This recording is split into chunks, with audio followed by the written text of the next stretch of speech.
How did you first get started?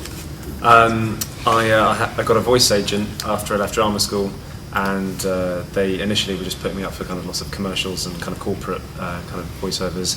And then I started auditioning at a company called Side UK, who do lots of voiceover recordings, and eventually they started casting me.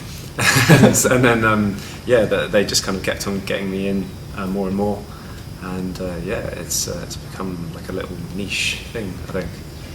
Anders from Dragon Age 2 is the kind of the most popular one. I think that's the one I'm sort of most recognised for.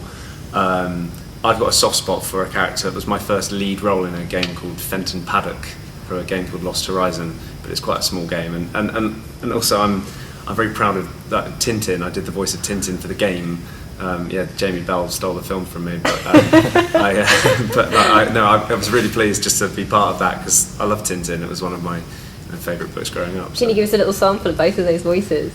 Well, Anders is actually quite like my own voice, really. I think that's why they wanted me for it. They didn't want me to put on like any kind of particular voice. It's more just my own speaking voice, maybe a bit more angsty.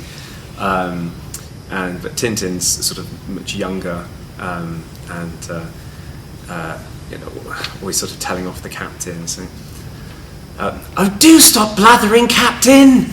Things like that, and gets great snakes and all his great sayings that he says. Is there one sort of over your career that you found most difficult to do? I'm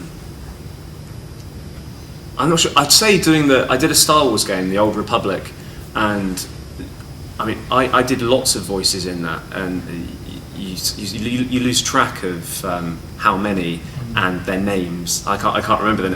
Because a lot of them are quite often very small characters that only there for 20 lines or something like that, and then someone kills them or you just never see them again. And so it's to try and make each character different in some way.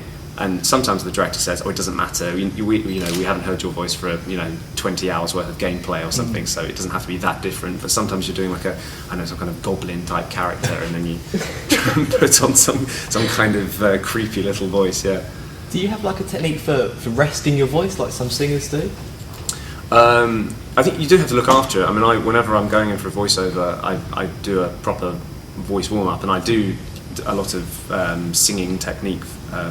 Warm-up stuff, but it's just generally look after it. Don't scream unless you have to. Sometimes you do voice sessions where you have to scream, but you generally save that till last, because otherwise you can't do anything else for the rest of the day.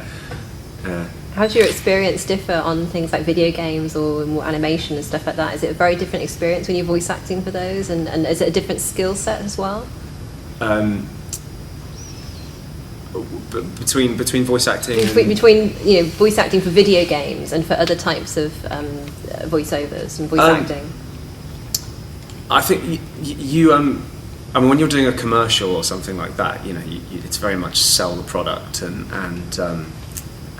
making sure that certain words stand out. And whereas when you're doing a character, it's what you bring to it rather than what you're being told to put on it.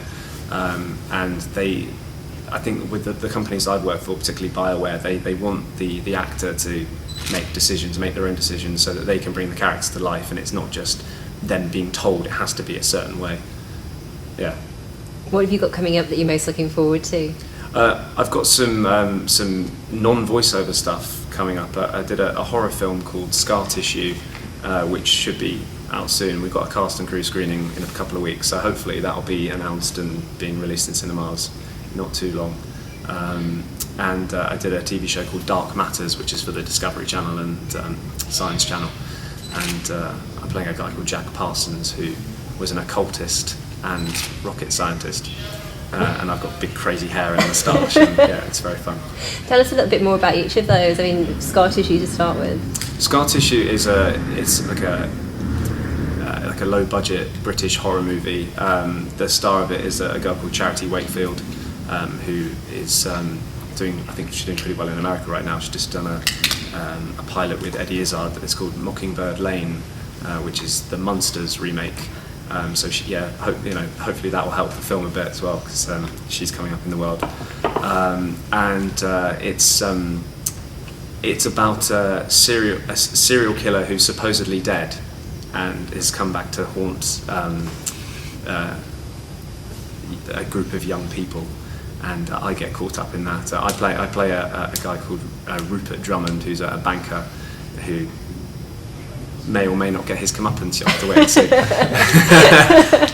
For people who are interested in voice acting as a career, have you got any advice how they would get into it?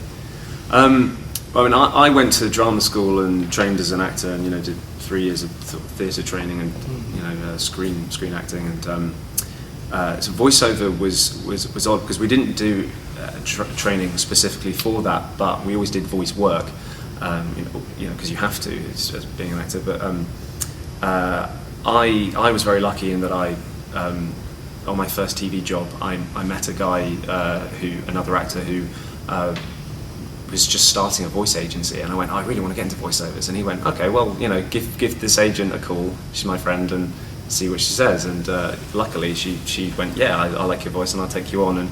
But that's the sort of the way to go about it. Get an agent. It's really hard to get voiceover work without an agent. They have the contacts. Yeah, and write to all the studios who make games. Find out who they are. Side UK and Outsource Media. They're another good one. And write to them, send them your show reel, and nag, but don't nag too much. But the important thing is to have a good voice reel, and be have variety, I guess. What do you think makes the difference between good voice acting and not so good voice acting, and maybe even bad voice acting?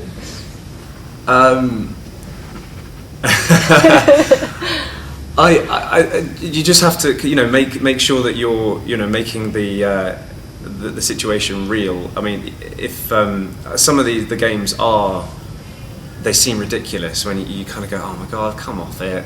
But you have to invest in it. You have to believe in it and commit to what you're saying. Otherwise, no one will believe you. If you don't make it sound like you believe it yourself, then no one else will.